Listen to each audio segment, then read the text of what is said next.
தமிழகத்தில் காய்கறிகள், பழங்கள் உள்ளிட்ட தோட்டக்கலை பயிர்கள் சாகுபடியை ஊக்குவிக்க நமது பாரத பிரதமர் திரு நரேந்திர மோடி அவர்களின் தலைமையிலான மத்திய அரசு பல்வேறு திட்டங்கள் வாயிலாக உதவிகளை வழங்கி வருகிறது. இதில் தேசிய தோட்டக்கலை இயக்கத்தின் திட்டம் முக்கியமானது. இந்த திட்டத்தை 26 மாவட்டங்களில் செயல்படுத்த மத்திய அரசின் 60% பங்கு ஒதுக்கப்படுகிறது.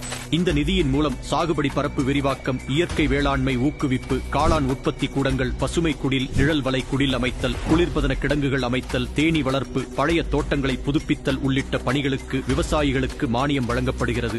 இத்தகைய சிறப்பு வாய்ந்த திட்டத்தில் வழங்கப்பட்ட நிதியை திமுக அரசு வீடியோ எடுத்தது உள்ளிட்ட செலவுக்கு பயன்படுத்தியதாக கணக்கு காட்டி தோட்டக்கலை துறையில் மாபெரும் முறைகேடு நடந்துள்ளது. எதற்கெடுத்தாலும் மத்திய அரசு நிதி தரவில்லை என்று குறைகூறும் ஸ்டாலின் அவர்களே, கொடுத்த நிதியையும் ஊதாரித்தனமாக செலவு செய்ததற்கு என்ன பதில் கூறுவீர்கள்? மக்களின் நலன் மீது அக்கறை கொள்ளாத இப்படிப்பட்ட திமுக அரசு இனியும் தமிழகத்திற்கு தேவையா என சிந்தியுங்கள் மக்களே.